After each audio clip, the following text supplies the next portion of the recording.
Welcome back to Gruber Motor Company and the Gruber Morning Show. I'm Pete Gruber and my co-host Bob.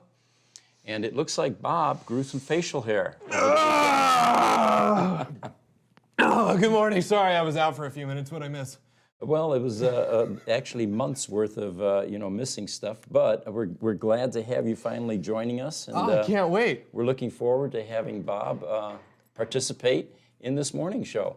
Hello, everyone. Yeah, great to be here. I'm excited. For all of our viewers on TikTok and Instagram, first of all, thank you for putting up with that bit for a good couple of minutes. Oh, I can't wait. We're having a lot of fun here.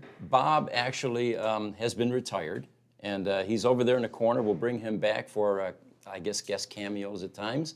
But in the meantime, Zane, oh, here we go. We're going to... There he is. Look, yeah. I can't replace the original. Hey, Bob. There you go. What happened to his shirt? Oh, he's going bare bones today. Oh, okay. All right. He just got back from workout. Oh. He's just shy about it because he doesn't want people to... So, well then, let me introduce Zane, our new co-host for the Gruber Morning Show. And Zane, maybe you can tell us a little bit about yourself. Well, I'd love to, yeah. Well, thank you so much, Pete, for having me on the show. I myself I'm an enthusiast more than anything. Currently, I'm someone who, I'm not in the market. I have, an older gas-powered car that I love with all my heart. That's I'm not going to die anytime soon. So we're going to change that, though. One of these days, maybe. I represent, everybody who's skeptically optimistic about the whole industry. I'm excited to see where things go, but I understand that there's a lot to look forward to, a lot of things to change. So I'm excited to get to, bounce my thoughts off with you, and I'm thankful to get to share a table with you. Excellent. Well, we're looking forward to having Zane participate. It looks like we got some questions streaming in already. I know, already. Yeah. Woo! Here we go. So, Mike Fredwin, which electric truck excites you the most? Zane, what do you think? I'm a Rivian guy. I've been a fan of Rivian since they were announced. I almost was hired by them. Really? True story. I was almost going to be a delivery driver. This was back, last year or something like that, but it wasn't going to work out for me going up to San Francisco. So ended up being, it worked out for the better. But the R1T is like hands down. Everybody agrees it's an amazing truck. And not to say anything bad about some of the other stuff that's out. The Lightning is an extremely capable vehicle. But for me, the one that excites me the most is the Rivian. Both because it's fully American made, brand new startup, lot to look forward to, and they pretty much nailed it right off the bat. Awesome. The social media team actually went to an EV event a couple of months ago or so, and we drove an R1T, right? Did we drive a Lightning? Was there one there, or was? There was not. We did not have an opportunity. Okay. All right. Well, so to answer Mike Fredwin's question, I'm gonna go with a Cybertruck, even though sight unseen at this point. All I have is images on social media. I'm gonna go with a Cybertruck at this point as a Tesla faithful, but we'll see. The thing's got to come out first before we can really get excited about any of these, I guess. And Pete, what did you think? Did you ever look into the recall that was happening with Rivian? Didn't they just recall pretty much every car? I have things about that as well, actually. Go for it.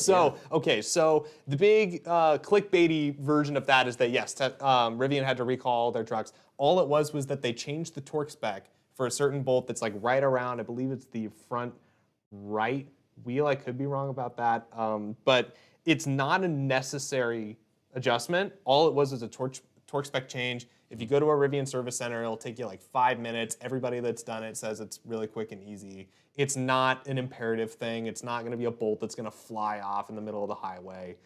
So it's extremely overbloated, and it's just another clickbaity headline. In the last podcast, we actually we had a testimonial from one of the customers that went through this retrofit. Not only did the company announce it ahead of time before it hit the media to all of their vehicle owners, but in her case, they actually came out to her house and fixed it, and it was like 5 or 10 minutes. And she was very impressed with the way they handled it. And as Rivian said, their customer safety is of paramount importance to them, and rather than pretend that the problem isn't there for a while, they immediately jumped on it. And as embarrassing as it was to recall 13,000 vehicles, considering they've only delivered 13,000, it was quite commendable, and she was very happy with them. Yeah, Rivian has been nothing but just a prime example of the difficulty of being a startup. I mean, you can have all the mathematics laid out that you want. You could have just the best product available. There's just so much more that goes into it, and they've been the front runner. I think the prime example of just everything that could possibly go wrong in your first few years as a major publicly traded company. Right. But hey, Right.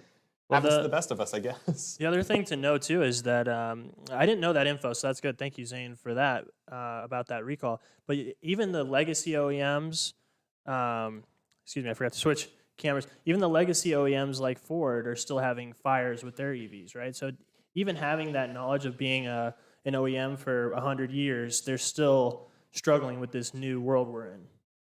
Yeah, I know that GM also just had their, I think they renewed a lease or something like that with LG Chem, their battery tech that they've been going off with for years, which is, generated no controversy, had zero problems or fires whatsoever. I'm hopeful for, the future of GM, the battery tech industry, only because they can learn from all of that, but it's definitely, it goes much deeper, I think, than any of us know about. Well, this whole EV effort, the batteries are definitely a volatile portion of that drivetrain, and the technology will only improve from here. But yeah, it's remarkable how quickly the adoption has begun to take place in the conversion to EVs. Glad to see it. Yeah, hello from Saskatoon, Canada. Hello back. Good to see you, Darren. Stephen from Las Vegas. How do I sign up for the wait list? For the wait list, okay. Guys, do we have a program for that yet? The wait list. Are they referring to the wait list on for Gruber? I think it was the wait list to, or how to sign up for our podcasts. Hey. YouTube, definitely subscribe. It's that simple. Hit that little bell so that you get notified when we go live. And You might have been we're doing talking about the wait list for the Cybertruck too. Could be. Steve Rose, which wait list are you talking about? Give us another clue here, and we'll discuss it. Really quick, I'm gonna go ahead and adjust to TikTok. Okay. Yeah, and I guess we'll continue with Darren N. A sealed from water-damaged Cybertruck would last forever, or would the seal have to be repaired after a while? A seal from a water-damaged Cybertruck would last forever, or would it have to be repaired after a while? I mean, it depends on what it's made of, right? Well, Elon's even talking about the thing can be used as a boat. And no one's really sure, was he joking or not? We've covered that in previous podcasts. I think that is what they're referring to, yeah. Yeah. You see some of these Model S's. There was one in China that actually drove through an underpass, and the water was right up to his side windows. And he safely went all the way through. And of course, our YouTube channel has our experience with a local customer here that took a Model S Plaid, and his goal was to replicate the Tesla submarine. And he had a long trough of water. It was about 8 feet deep, and put all kinds of weight in that Model S. And his goal was to drive through that trough completely underwater and hopefully make a Guinness Book of World Record with this So we got a through the response from Steve this Rose. trench. But anyway, it's EVs are definitely less susceptible to any kind of damage when it comes to water or temporary immersion because so much is sealed in EVs versus a naturally aspirated ICE engine, which has to breathe in order to function. All right, we have another question from Darren N. Welcome back, Darren N. I think you've been on our show before from YouTube. That's the guy who had the Cybertruck. Oh, that is the Cybertruck. Stephen Rose did respond. It's the waitlist to get his batteries looked at. Oh, the wait list, okay. And I'm assuming you're talking about our wait list at Gruber Motor Company. It's not getting much better. This week alone, we had 4 Tesla Roadsters show up. In fact, this morning when I got here trying to get ready for the podcast and an auto auction, there were 2 Roadsters sitting on a transporter. we're buried, and we're hiring as fast as we can, and we're growing as fast as we can. At this point, we're not doing an effective job of clearing the backlog on the Model S's, but we're hammering away at it every single day. The difference between a Model S, by the way, and a Roadster in terms of problems or severity is, with a Tesla Roadster, there's a condition known as a brick roadster where the battery hasn't been charged for a couple of months. And the problem is, unlike the later platform cars, which are quite fine for even a few years if they haven't been charged or they're at zero charge, a Tesla Roadster will actually go into a coma and die. So the only way to keep the car alive is to do what we do, which is have them come in, we put them on life support, and we immediately resolve the problem so that the car doesn't end up terminally or dead, basically. So we're asking for patience at this point, and we're doing the best we can.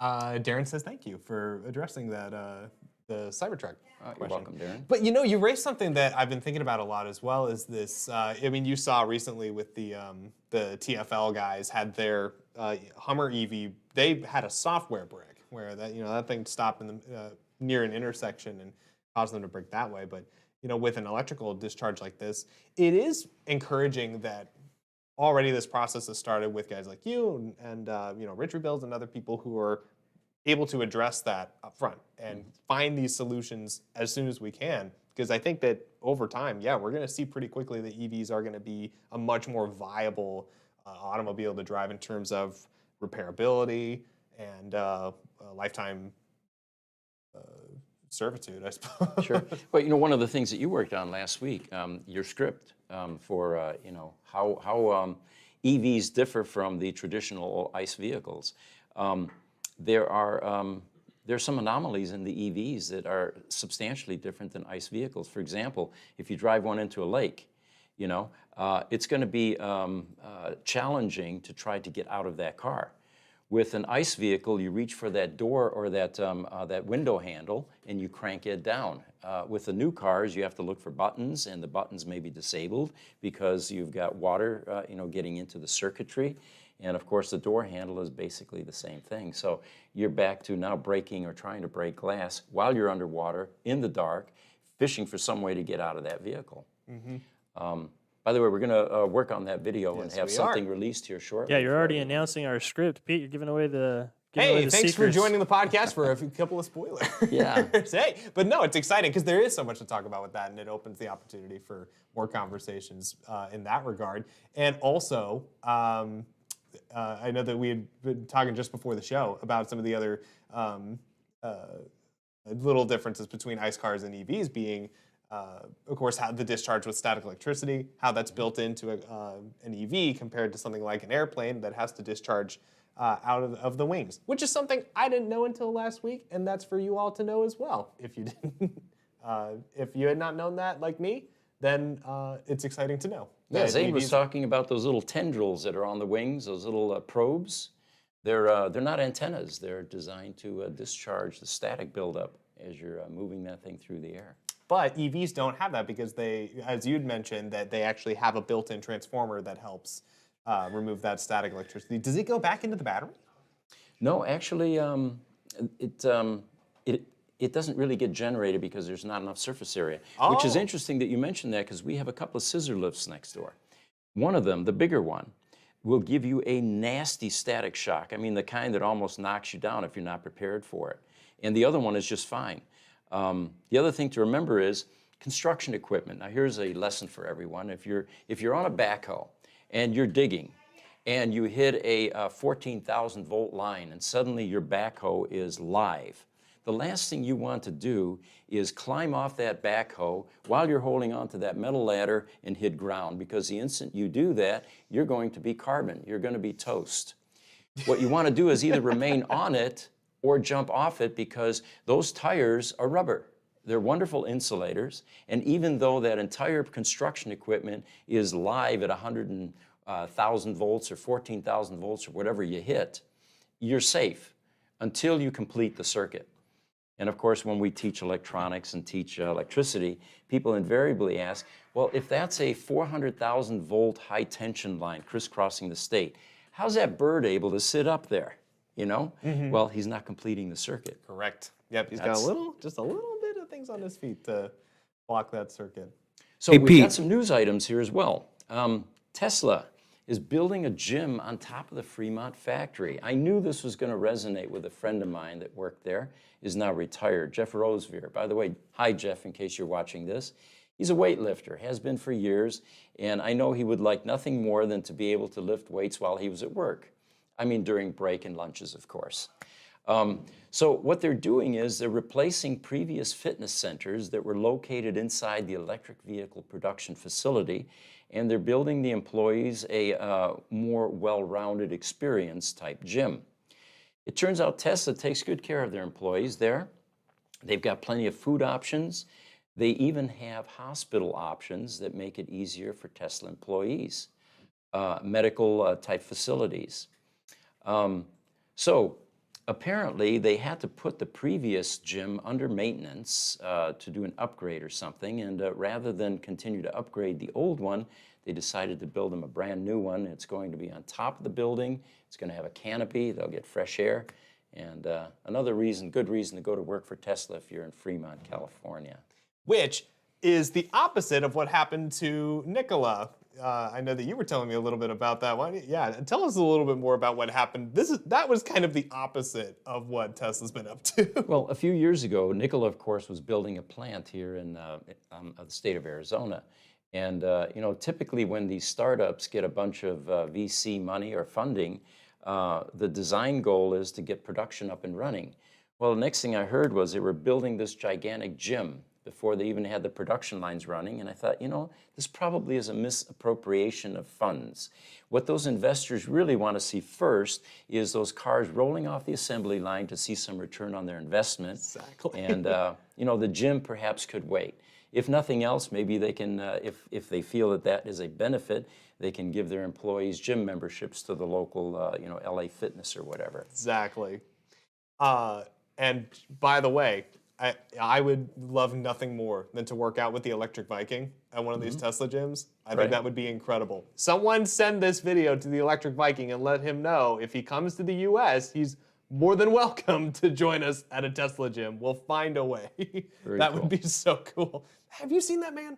He's ginormous. Yeah, yeah. He is the Electric Viking. He's incredible.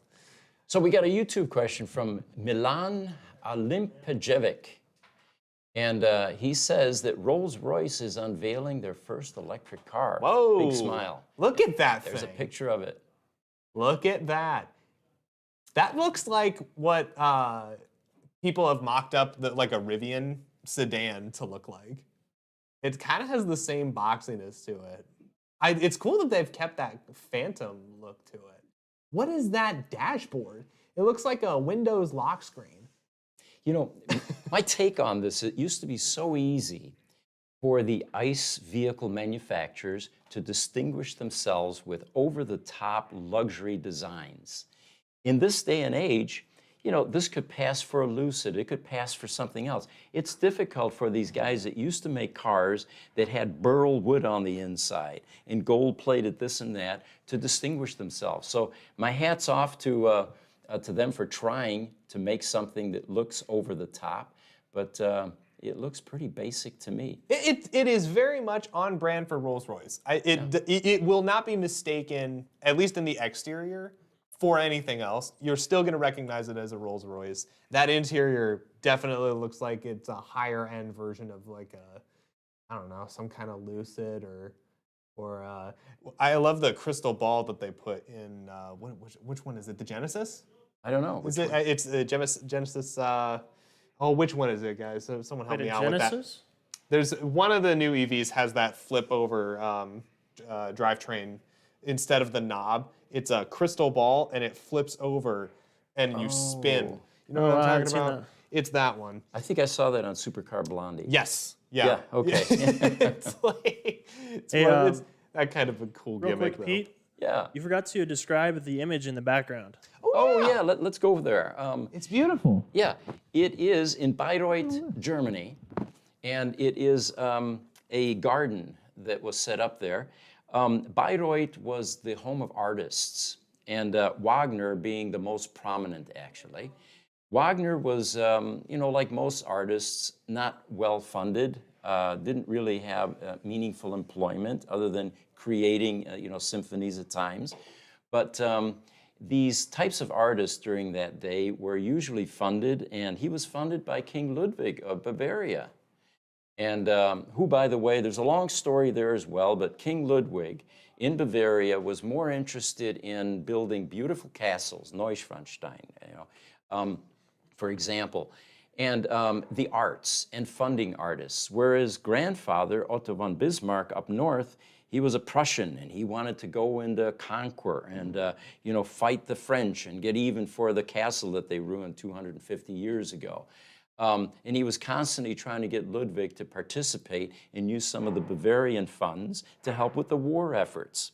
Well, Ludwig wasn't having any of it, and he wanted to continue to promote art and fund artists. And anyway, Wagner lived in Bayreuth. There are a lot of beautiful places in Bayreuth as a result. And this is a picture when we were there visiting. So enjoy. That's beautiful. That was a really nice history lesson, too. From Al Capone 5655, hi guys, will we ever see a Tesla with the price of a Honda Civic? Absolutely. The design goal all along for EVs, Elon's very much into what he calls smackdowns, and that's why he makes these cars so fast, because he wants to embarrass Lamborghini and show them that you can take a four-door grocery getter sedan and actually outperform that $500,000 Aventador, Will that happen? Absolutely. And mass adoption will immediately flip once we get the cost of EVs down to the price of ICE vehicles, because my belief is the average person is fully aware of climate change and global warming and all these other horrible things that are coming our way, but they're dealing with the reality, which is I can't afford to buy an EV. So if we can get the price of those EVs comparable to ICE vehicles will, they're extinct at that point. And there actually are already companies that are reaching those kind of price points. Some of the Chinese companies, we've mentioned this before, Kandi, KNDI is a stock symbol. They've got a sedan that sells for under $20,000, and with tax credits a year or so ago, that was a $10,000 EV with a full warranty, 5-year drivetrain warranty, I think, and available less than that Honda Civic or that Toyota Corolla. I don't see any of those available in the U.S. market yet, though. I don't believe, I know that they're coming. I know that some of those Chinese companies are coming. I think Candy's coming. Yeah. Well, check this out. Candy's actually in Texas. They have a distribution center there, and I think it's outside Austin. You guys can Google this. And we were actually considering becoming a dealer for them for the very purpose of developing or promoting a vehicle that competes with ICE vehicles. No kidding. Yeah. And, it's definitely a, are we going to get a picture of it? Look at that. The Candy. That's a Ford Ranger. That's not a Ford Ranger. Now, they're also into all-terrain vehicles, but there is a sedan. It kind of looks a bit boxy. But, again, for after tax advantages and tax credits, a $10,000 brand new car with warranty, that's pretty darn remarkable. And I think people's expectations, given the current state of gas cars, do maybe change their opinion on what that's supposed to look like. Because a $10,000 EV, it's not going to go the 300 miles that your, a Nissan Rogue Sport will, right? That's just how it is, and that's okay. For the most part, people who are in the electric market aren't taking that many road trips. You might as well get something small and can go around town and have, that's your good grocery getter. And for $10K, that's a bargain. For your daily commute, the statistic is that the average American travels 29 miles per day. And these types of cars that are only good for 80, maybe 120 miles range are plenty sufficient. We talked about the Aptera the other day. That is a cool car. It will actually go without charge for 40 miles because it's picking up solar rays and charging itself. So if you're traveling less than 40 miles every day, you never need to charge. Cars like this are coming, and they're coming rapidly. It's an exciting time. From Raja Petra Marin, I am so sorry, I might have mispronounced your name there. From Raj on TikTok, can we make EVs cheaper like an LFP cell, or make EVs cheaper? I'm assuming with LFP cells. You know, the challenge to make inexpensive or to lower the cost of batteries, EV batteries, is ongoing. It is in the forefront of every EV manufacturer's mind, because the majority of cost in an EV still happens to be a battery. And like everything with technology, it improves the more time goes by and the higher the demand is. The demand is definitely continuing, and we expect to see some really, to see the price reductions in the propulsion systems in EVs. Yeah, and that raises, a subject that's definitely worth, I think, we should talk about at some point, maybe later. But the storage for batteries in general is going to be a big issue within the next few years, as demands rise, as we're trying to get costs down. Looking into other technologies that can help support that. Look at iron rust batteries, look at hydrogen batteries. There's so many different technologies that are coming out for electronic storage. And I think that is going to be the biggest part of the conversation as EVs continue to be a prominent part of our life. I mean, look, if we could harvest one lightning bolt, that could power a city for weeks. The question is, how do we get that lightning in a bottle? And that is and we're so close to getting an answer to that, I think. And that's so exciting. You look at these, the way that Rivian is trying to save their old battery cells over time, how they're going to take those packs and put them into essentially a farm and just to use that as mass electrical storage. I mean, that could change the game for being able to harvest. It's not hard necessarily to harvest electricity. The question is how to keep it. How to store it. Exactly. Yeah. And so storage is 100% going to be part of the conversation as we continue to move forward. But you're right. It's so exciting to see all this technology advancing. I think we're going to see a lot cheaper storage. I think we're going to see better storage. And I think we're going to see more of it really soon. Also, real quick, I know, Raj, you mentioned you can only see the green screen. Go to YouTube. You can see the image behind us. That's going to be where our green screen is active. So definitely check out our stream on YouTube. That's where you'll get the full experience, and we'll love to see you there. Mm-hmm. We are improving our production facility all the time, so eventually we'll be able to get you some images on TikTok as well. Mm-hmm. It looks like we've got some vehicles that are dead for 2022. I found that interesting. The Toyota Land Cruiser apparently is going away for good. The Hyundai Veloster is going away, and the BMW i3. I was disappointed to see that because that was a pretty cool car. Yeah, you also mentioned the Aventador earlier, the Lamborghini Aventador. That's also going to be out in 2023. They're not going to continue making that model following 2023. But it's great that we see a lot of support for things like the i3. I actually know someone who owns an i3, drives it every day. It's a great daily commute car, and it's nice to see that they still have support for those kinds of vehicles. So maybe we could talk about what that's going to look like going in. But what other kinds of things do we have to look forward to in regards to these dead vehicles? Well, to look forward to, you mean? Yeah. Does that mean that there's going to be more space in the industry? Does this mean that we could see something along the lines of right to repair actually help give these vehicles life, since they're not going to continue making models for them? Well, I think the ICE manufacturers are in a quandary at this point because they realize the gig's up. They have to pivot. They have to switch to other different types of cars, and many of them are struggling with it. It's going to be interesting to see who survives and who doesn't. The companies that we think, for decades have been enormously successful, they're in trouble. And you've got these upstarts like Tesla being at the forefront that are beginning to take market share, and they're taking it rapidly. Mm-hmm. We have another statistic for you. There is a Tesla Model S now that is actually clocked over 1 million miles. And it's a German owner by the name of Hans-Jörg Gemmingen. He's been keeping the world apprised of his mileage over the years, starting with a Tesla Roadster that he actually drove to 400 miles. 400,000 miles. And we're not talking about kilometers, by the way. They've adjusted this into miles.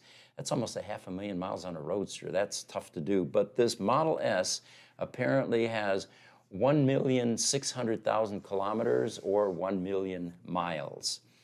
And it did make it into the Guinness Book of World Records as the EV with the most miles. This Model S, by the way, is a 2014. He bought it some time ago, obviously, because he's been driving it a lot. And he's had the Model S battery pack replaced at least twice, which isn't bad considering 1 million miles, but he's on his 8th electric motor drivetrain assembly. Ooh. So hopefully that was under warranty, Hans-Jörg, and we wish you the best, and we'll see if we can get you to 2 million miles next. And that's also now 2 world records, right? Is it 2 world records hosted by the Model S for both most miles put on one and for getting one floating? You know, the floating one didn't quite make Guinness. Oh, they didn't make it, okay. I didn't finish that story. Oh, Apologize. okay. What ended up happening was, you know, they weren't quite engineers, so to weigh the vehicle sufficiently to get it to stay underwater didn't quite work out. Ah. So even though this thing We'll get had a close. couple thousand pounds, what he did was he went down to Target and bought a bunch of you know, weightlifting sets and lots of throw the steel weight in in there to there. get it. Yeah, some cinder blocks and everything else that would really weigh down the car. Remove the rear seats, you know, the trunk. Wasn't quite enough. So the thing actually floated part of the way through, so he wasn't submerged.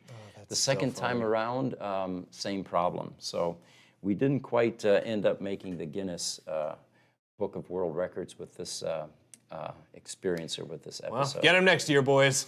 Yep. Couple of statements from YouTube. From Willie Hayes, if Tesla can stamp a small car body in one piece and keep the battery around 50 kilowatt hours, cost could be as low as $9K to produce. You know, that's a good question. In the last podcast, we talked about the new way to produce vehicles, which is these gigapresses. We have gigafactories. Now we have gigapresses. There's a company in Italy, IDR, I think is what we were saying. And they specialize now in making large automotive die-cast presses. This was a 9,000-ton press. And the way this works with non-ferrous metals, apparently, since you have steel dies, you can't have you know, iron because it would melt the dies. Anything that has a lower melting point can be compressed into a particular molding. And they're actually doing car bodies with this 9,000-ton gigapress. There's one now in Austin, and it will be used for the Cybertruck. It does a number of things. Not only does it speed up the production process because you don't have to assemble a whole bunch of stuff or machine a bunch of parts, but it also reduces cost. So again, it looks like the price point on the Cybertruck will be what was anticipated despite price increases in some of the other things like the chips and you know, some of the other raw materials because of inflation. And we'll see if they hold up well. I know that there's a big controversy from the ICE community that, look, body on frame is still going to be the champion when it comes to torque, power, and just raw strength. You know, forget gas mileage. And maybe they've got a point with that. You know, and we're big, obviously, we're EV advocates. We advocate for the power and beauty of electricity as it continues to go forward. There are cases where gas may be, at least for now, it is a good alternative. You look at some of those massive trucks and commercial vehicles, it's debatable whether or not they should be on gas, probably not. But there's no denying that a lot of that has good torque. And hey, you look at those diesel engines, those things can last 1 million miles, you know. But it's cool to see the Tesla Semi is also coming out. Engineering Explained just did a great video on that to see the differences in cost reduction and power there. But yeah, so gas, you know, its days are numbered. But you know, we'll see if maybe we'll see the body on frame EV truck not too long in the future. You know, staying with that thought for a moment, what does it cost to create an EV? Statistic I came across was in 2017, it cost Tesla $84,000 to produce each car. By 2022, that cost has been reduced to $36,000 per vehicle. So that's a substantial improvement, and of course it will continue, which gets us back into the earlier question, when will mass adoption occur? It's when these EVs become lower priced than ICE vehicles, because people don't need to make a decision anymore. They're going to make a financial decision. Right. And, you know, a lot of people are so drawn. I know I speak for a lot of people I've talked to. The reason the sedan market is dying is because there's also somewhat of a safety, if you want to call it that, when it comes to buying something larger. People like bigger cars for the most part. And I think people have kind of decided, you know, aside from the Model 3 and the Model S, people kind of prefer to either have a little two-door sports car like the Roadster or a big truck. Yeah. And the middle ground is really kind of disappearing when it comes to the consumer base. Now, of course, that's just kind of what I've seen. We could see that change at any minute, of course, but it is an interesting trend to see, you know, what people's preferences are in the market, and we can see where that goes. I mean, look at the R1S. This thing is the highest rated SUV ever, according to Doug DeMuro. And that says something, because, you know, we love Doug, and he's seen a lot of SUVs. So the fact that that thing is now taking top spot as the highest rated SUV does say a lot. You know, it's funny when you mentioned the safety factor with the larger vehicle, and I hope my sister-in-law Nadine is not watching. She does sometimes watch Instagram, but I remember years ago, my brother-in-law, I asked him, I said, you know, why doesn't Nadine drive this gigantic, big, you know, SUV? And he says, well, Pete, between you and I, she's not that great a driver, and I want a lot of steel around her when she's out on the road. So we've got a question from Nazir Guhari, LinkedIn. And guys, when you're asking these questions, we like to see where you're coming from. So with the viewers, let us know. His question is, in terms of shelf life, how long would you say a Model S battery would last under normal use conditions? You know, this is a burning question, and we should probably do a video on this because there's a lot to talk about there, but we see legacy or early edition Model S's all the time. The reason being is it's an independent Tesla repair shop. Those are the only ones that are going to come to us because we're not a warranty shop. We don't do anything for free. We have to get paid to work on these cars, and that's what happens with out-of-warranty cars. The Tesla Roadster is probably the best example of battery life because the Roadster battery is identical to what's in the Model S. It's just mounted differently. One is the entire floorboard in the Model S. In a Roadster, it's a 1,000-pound trapezoidal-shaped battery pack that fits up into the cavity where the engine used to sit in that Lotus Elise. But they're 18650 cylindrical cells. Difference in count is 6,831 in a Roadster, 7,104 in a Model S. Same basic technology. The Roadsters are still going strong. We've got 2008s over there that come in all the time that are still on their original battery packs. So the bottom line is, no one really knows how long these mass cell cylindrical battery, lithium-ion battery packs are going to last. What we do know is that you need to take good care of them. Constant supercharging degrades your battery. And taking it down to extremely low levels continuously or doing full charges rather than the 80% charge shortens the life of the battery packs. But other than that, the repairs that we see are typically anomalies, they're aberrations. They're one cell, for example, going bad in a pack of almost 7,000 cells. And once we remove that cell, the car runs just fine for years more.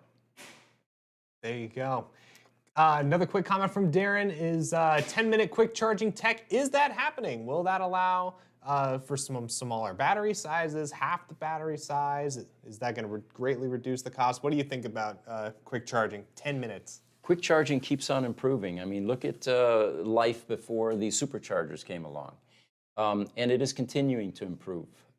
As, again, the battery technology improves, charging methods will improve, and we'll eventually get rid of cable-connected charging altogether because inductive coupling is the way of the future, even buried in roadways where while you're driving, you're getting a charge from two places, from the road and from the sun.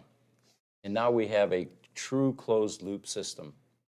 That's incredible. It's something I even think about today where I'm like, oh, you know, I can't get an EV because I live in an apartment. You know, And it's like, yeah, I could theoretically, supercharge it all the time. But you were right. Not only is it going to degrade the battery, but now we can see that in the, maybe even near future, the road itself is going to charge you, not even just from the sun. Thank you, Aptera. Right. I mean, that is incredible that we can realistically see that happening. And, road care, that's something big. And it'd be cool to see that. And certainly within cities or maybe even stretches of highway, we could see that in 10, 20 years. But that's really exciting. I did not even realize that what did you call it? Inductive coupling, yeah. Inductive coupling. In fact, Israel already has roadways where they have embedded. It's essentially what they do is they put wires into the street, or coils, and through inductive coupling, meaning that the energy moves through the airwaves, you're able to capture that. It's the principle of a transformer. A transformer is step up or step down. There's two coils. They aren't linked, but they are linked through a ferrous mass. And that magnetic field that grows and collapses cuts across both windings.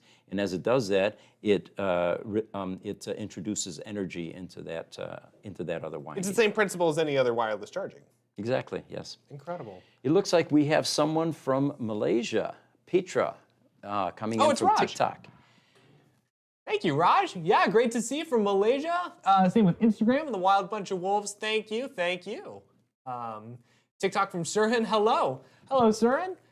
From Instagram, Darlinks in Ingleton. I'll call you Darlink. I love what you do. From, what is NG? What's the NG. NG. Well, Darlink, great to see you. Thanks for tuning in. Oh, that's going to bug me. All right, guys. Well, fine. Oh, here we go. We're getting an answer. From Core Glass. Does inductive require very close proximity to the road? Does that mean we're not going to get to have our big lifted trucks anymore? Well, it's close enough to where there's a transfer of energy. Obviously, the closer you get, the more energy you're going to be able to transfer. But again, that technology is going to improve as well. And when you combine that with what's going on up above you, which is sunlight, this is definitely looking like this is the future. In fact, someone was saying we'll probably laugh a couple decades from now that people actually used to plug in anything because you can transfer energy without that direct copper connection to a device. Right. Yeah. But it is funny how sometimes, I'll look at some of the things that we still use that are maybe 20 years out of date, but hey, if it still works. So it'll be fun to see, what we're still using in 20 years compared to what's available.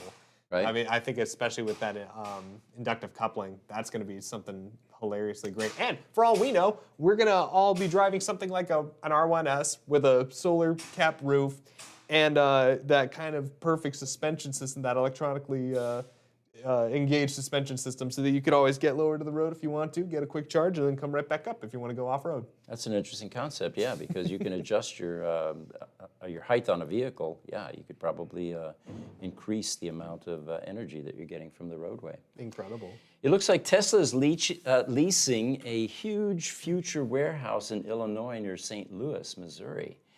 Not quite sure what this is about, but the suspicion is that Tesla may have plans to open a part distribution facility near Illinois by the Missouri state line. There's a little bit more information here. It looks like this is at Interstate 270 at the Gateway Trade Port at the Metro East region of the state. They've signed a lease for 700,000 square feet of space. Folks, that's a lot of area. That's like your local, Target. It's pretty big. There is no word yet precisely what this is going to be for, but they're also building a service center right next to it. So something's up, and it looks like Tesla is expanding again.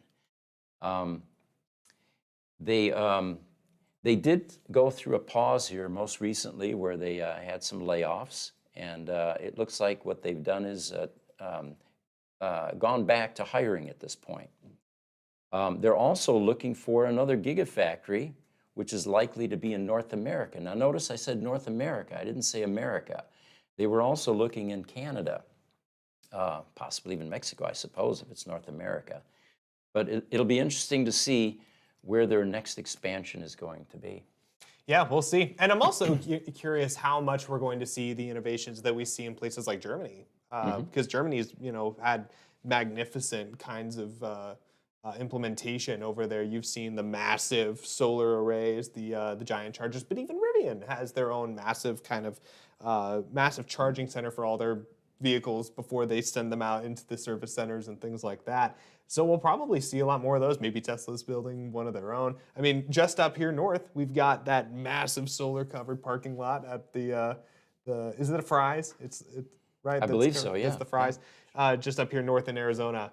Most people call it the mothership because it just feels like it's a spaceship. Oh, you see some of these solar farms, and there's like Exactly. acres and acres of cells, and there was an early statistic I remember even years ago that said if you took one of the states in the United States and covered it with solar cells, we would have all the energy we'd ever need. Yeah. I think it was Tesla or Elon had said Was it? something like that. And it wouldn't be that hard to do. I mean, there's some states where there's not a lot going on.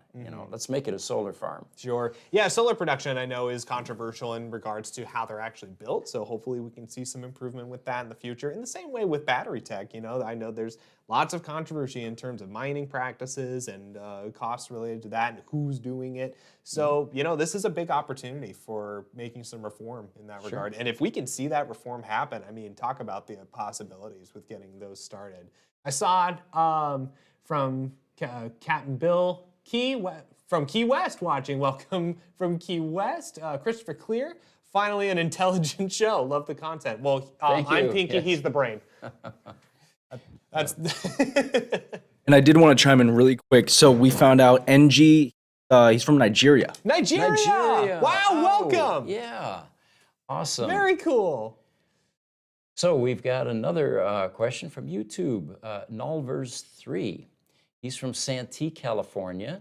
The question is, what makes some EVs different from others that allows some EVs to have a frunk and others that don't? He's mentioning the Kia EV6 and the Mach-E.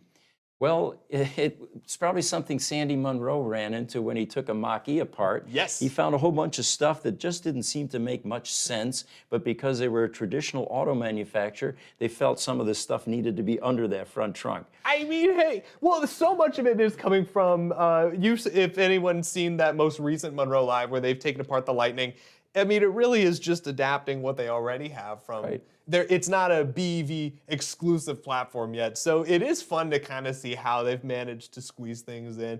A lot of manufacturers do just kind of see it as, hey, you don't even need that much room up front. They've actually shortened the hoods on most of these vehicles in the last 10, 20 years because of aerodynamics. So they're like, well, it's not that much space anyways. Let's just kind of put all the boring stuff up there, and then you can have more trunk space.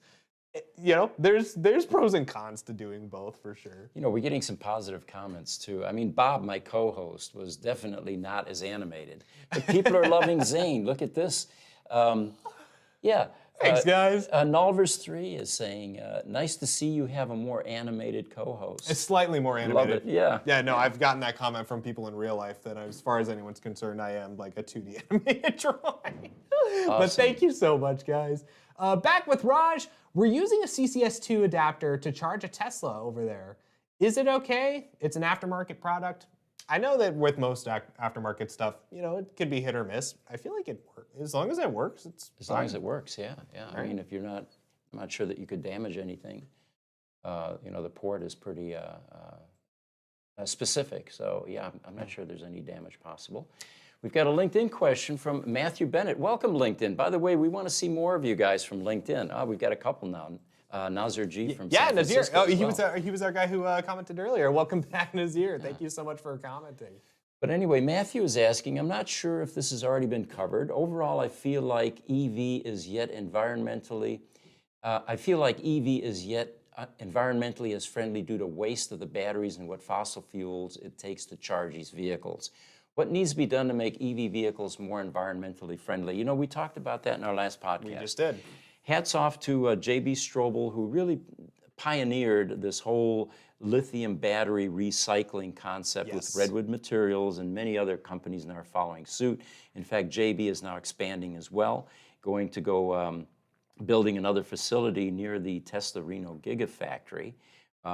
But these types of new emerging battery recyclers are almost a closed loop system with zero waste streams. That's incredible. And you know, the types of raw materials in these batteries can be recycled indefinitely. You have copper foil, you've got cobalt, you've got lithium, you've got stainless steel. These are all elements that can easily be recycled over and over again. It's akin to what happened in the lead acid batteries. People realize at some point that you don't need virgin lead. You take these old batteries, you melt down the lead, and you recycle and you reuse those lead plates over and over and over again. So there's some exciting things happening, and it appears to be there's a cost benefit because we're now reducing the cost of raw materials. We talked about this as well. Lithium is mined in South America. Cobalt comes from Asia. You've got all of these elements coming from far off distant places, which requires not only mining, but transport and shipping and customs and taxes and everything that adds cost. So a closed loop recycling effort like this, next to a factory that makes the batteries, is exactly what we need because the costs come down, becomes far more efficient, and it looks like somebody likes your happy helmet. It is a happy helmet. I love it. I'm just keeping it warm for Bob.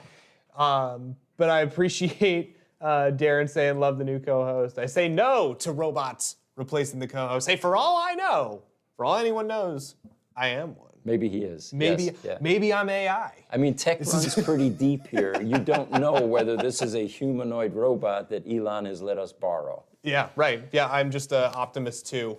Yeah. But I appreciate you, Darren. Thank you Pete? so much. Yes. Real quick, we wanted to give a shout out too. You were mentioning Sandy Monroe earlier. We just wanted to shout out about the parts exchange. So we'll have some videos coming for you soon. Yes. You know, yeah, I do need to talk about that. Sandy Monroe's, his organization is a first-class act. And he deserves all the success he's getting on social media. Those guys are omnipresent, and they're an inspiration to the rest of us. But I do want to point out that Sandy had asked us whether there were some raw materials that he was all done with, that he wanted to know if we could use them. And absolutely, we got batteries, we got car parts, and he shipped it to us. We paid for shipping, it was free. Sandy, thank you very much, and your organization again, first class, top notch. We look forward to a very long partnership, which is exactly what we nurture and is part of our culture, which is partnerships. All right, we have a question from YouTube, Michael Boson. How hard would it be to use a Tesla Model 3 as a power backup for your home? Let's talk about vehicle to load. Yeah. That's a big tech. Yeah, V to G. V to G. Not very hard. It's already happening in many cases. You have all the basic elements there. As we mentioned in the last podcast, Hawaii has gotten away from coal. By the end of this year, they've shut off all of their coal deliveries. They are using Tesla Megapacks, and a Megapack is basically a part of a Tesla vehicle. It is the DC plant or the DC power system with a three-phase inverter. It just doesn't have the drivetrain motor. The drivetrain motor is actually what it's feeding, and that would be all of the homes and all of the needs for electricity in that area. So yeah, these vehicles are very much indicative of a power plant, and it will be the future. All right, It's guys. also- Sorry about that. We're at 55 minutes, so if you want to wrap up your statement there, Zane, and these questions will be good to go. Sure. Yeah, we'll definitely get to you guys in a sec, but there is a really cool conversation to be had about that idea of essentially splitting an electrical load across, all the different batteries that are in people's driveways. You can see that as just one, having independent energy, which I'm a big advocate for. I love the idea of being able to take yourself off grid if you want, or being able to supply to that grid, keeping some connectivity, but also having that freedom to generate and store your own electricity. All here for that. And also, there's been some math done to suggest that an F-150 Lightning is a more reasonable purchase than some Tesla Powerwalls for the same reason. That Interesting. With the same amount of energy that you store from buying, I think it's 3 Tesla Powerwalls, you get one F-150 Lightning that has just as much storage, and you can drive it around. There's another major change that needs to occur as these technologies evolve. And it's similar to what happened with NADA, the dealer association that prevents EV manufacturers from selling directly to end users. It's an antiquated law, but because it's been around for decades and there's powerful lobbying to keep it there, it still exists, as absurd as it sounds. I don't buy anything at a store anymore, or very little, grocery store maybe, fresh Yeah, produce. right. But everything I do is Hey, virtually farmer's Amazon. market. Oh, yeah, yeah. But the next, I think, quantum leap is going to be the ability for a homeowner to sell power. And I'm Yes. not talking about backfeeding the meters so that you could feed the utility. I'm talking about you having a large enough solar installation that you can feed your neighbor some power. You can't do that today. The utilities have a monopoly on that. But as this self-generating power capability becomes more prevalent, those will be the types of laws that will be tested. And I think we're going to move away from these restrictive policies and legislation that prevents someone from selling power if they have it. We should definitely make a video about that. Yeah. Well, thank you guys so much for your comments. I know we're going to end real quick. Let's get through both of these last two comments, and then I think we'll wrap up. From Pablo Damon on YouTube, do you see a future for independent EV recharging endeavors? Can a person in a remote location refill a stranded person as a career investment? Well, it's kind of like you were just talking about, the ability to sell your energy. As a homeowner, that would be beautiful. I mean, can you imagine? Just Phoenix itself really should be the solar capital of the U.S. The hub. I mean, You could you imagine if let's say we outsourced all the solar arrays from deserts and stuff like that, just put it on all the roofs in Phoenix, and then allow that energy to be dispersed. I mean, we're talking tons of energy for such a low price because it's all just coming down from the sun. Phoenix is designed; it's free. So I mean, that would be an incredible thing to consider. And in regards to independent recharging, I know that some people have mentioned that it's not particularly lucrative right now to set up your own kind of charging station. But do you have any insight as to how someone might be able to go about doing that? Well, it will become more economically feasible, but I think that until you're able to actually monetize your installation, because right now you can't, it's not going to encourage that sort of thing. But things change. It looks like we have a comment from Raj, and this is probably related to what we were talking about earlier, was the closed-loop battery recycling processes that Redwood Materials is involved in currently. He says you can't recycle smoke from the pipe. That's right. And if you're the new Hellcat EV that has a pipe literally just for sound, there's nothing to recycle anyway. We'll cover that in future podcasts, by the way. Should EVs encourage more of the senses or engage more of the senses? We were talking about Lamborghinis earlier. The reason people buy Lamborghinis is not just the looks, although that's a large part of it, but it's that sound. You get that 12-cylinder high, revving sound, and that's music to most gearheads. There's always going to be a need for speed. Yep. All right, well, I appreciate Bob coming alive for this podcast, and we're going to be far more animated in the future. Our production capabilities continue to improve. We're going to be streaming on more different platforms. And as always, let us know what you'd like to see more of, where you'd like to see us improve, and what you'd like to see us change, because our goal is to take care of our viewers, our audience. We'll be back Thursday. We'll be back Thursday morning at 8:30, and keep an eye on those YouTube channels for new videos, because we're in our free time, we're always cranking out more of those. Again, thank you for joining us. I'm Pete Gruber. And I'm Zane Courtney. We'll see you next time.